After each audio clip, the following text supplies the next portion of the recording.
Oke, kita langsung mulai aja ya.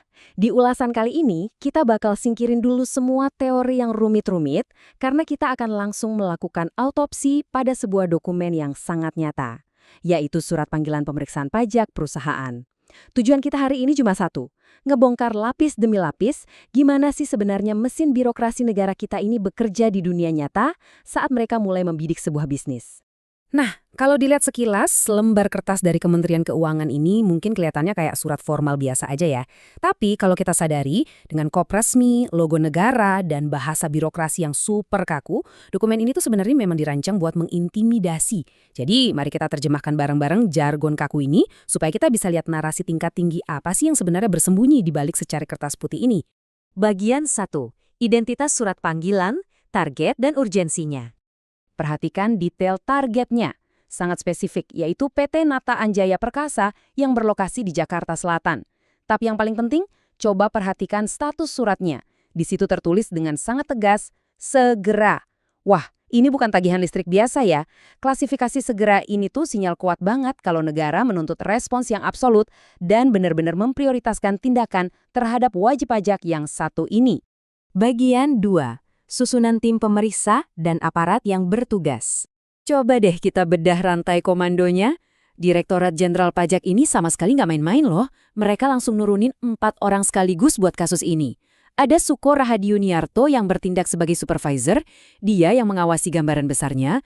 Terus di lapangan, ada Octavian Indrakusuma sebagai ketua tim, yang diapit oleh 2 orang anggota tim, Varian dan Dandi. Formasi 4 orang ini tuh ibaratnya pesan tegas. Ini bukan cuma pengecekan data secara acak, tapi ini adalah sebuah operasi investigasi yang benar-benar terstruktur. Bagian 3. Alasan dan ruang lingkup, serta skala penyelidikan. Nah, rentang waktu yang disorot di sini adalah dari Januari sampai Desember 2023. Coba bayangin, seluruh aktivitas finansial, setiap kwitansi yang dicetak, setiap mutasi bank selama 1 tahun fiskal penuh, sekarang benar-benar ditaruh di bawah mikroskop pemerintah.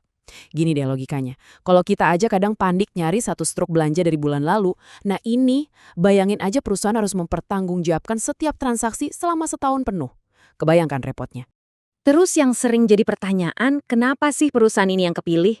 Jawabannya tuh ada di frasa risiko kepatuhan. Ini krusial banget buat dipahami.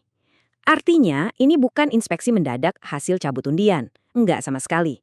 Sistem algoritma dan pemantauan perpajakan itu udah ngedeteksi adanya anomali atau semacam lampu merah di data perusahaan ini. Bahasa gampangnya, sistem komputer udah ngelihat ada yang janggal dan sekarang manusia diturunkan langsung ke lapangan buat ngecek kejanggalan itu. Dan ini dia nih, satu frasa yang dijamin bakal bikin wajib pajak manapun langsung keringet dingin. Seluruh jenis pajak. Yap, benar banget. Negara tuh nggak cuma mau meriksa PPN atau pajak penghasilan satu-satu aja. Enggak, mereka bakal membedah setiap instrumen pajak yang punya kaitan sama perusahaan ini. Nggak ada satupun celah operasional yang bakal dibiarin lolos dari radar pengawasan mereka. Semuanya bakal disapu bersih. Bagian 4. Jadwal dan instruksi akhir, serta tenggat waktu audit. Nah, di instruksi akhirnya, aturan mainnya ditetapkan dengan sangat mutlak. Perusahaan diwajibkan buat memperlihatkan atau meminjamkan semua buku, catatan, dan dokumen mereka. Terus mereka juga harus ngasih bantuan penuh dan memberikan semua penjelasan yang diminta sama tim pemeriksa.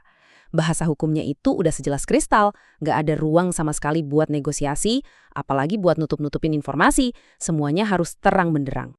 Dan disinilah realitasnya jadi makin menegangkan, yaitu soal urusan waktu. Surat perintah internal terbit tanggal 7 Oktober. Surat panggilan ini keluar tanggal 14 Oktober. Dan tahu nggak jadwal pertemuannya kapan? 21 Oktober. Itu cuma jeda 7 hari aja. Kalau kita potong libur akhir pekan, secara praktis perusahaan ini cuma punya waktu sekitar 5 hari kerja buat kumpulin semua dokumentasi finansial setahun penuh plus nyusun strategi pertahanan. Bayangin, 5 hari kerja buat data setahun. Jadi pertanyaannya sekarang, dengan waktu yang sempit banget itu dan kewajiban buat ngebongkar semua rahasia dapur keuangan perusahaan, apa sih yang sebenarnya bakal terjadi di balik pintu tertutup kantor pajak Kebayoran Lama, jam 2 siang di tanggal 21 Oktober nanti? Satu lembar surat ini setidaknya ngebuktiin satu hal yang pasti. Saat negara udah mutusin buat ngetuk pintu bisnis kalian, mereka itu selalu datang dengan persiapan penuh, tenggat waktu yang super ketat, dan ekspektasi kepatuhan yang gak bisa ditawar-tawar lagi.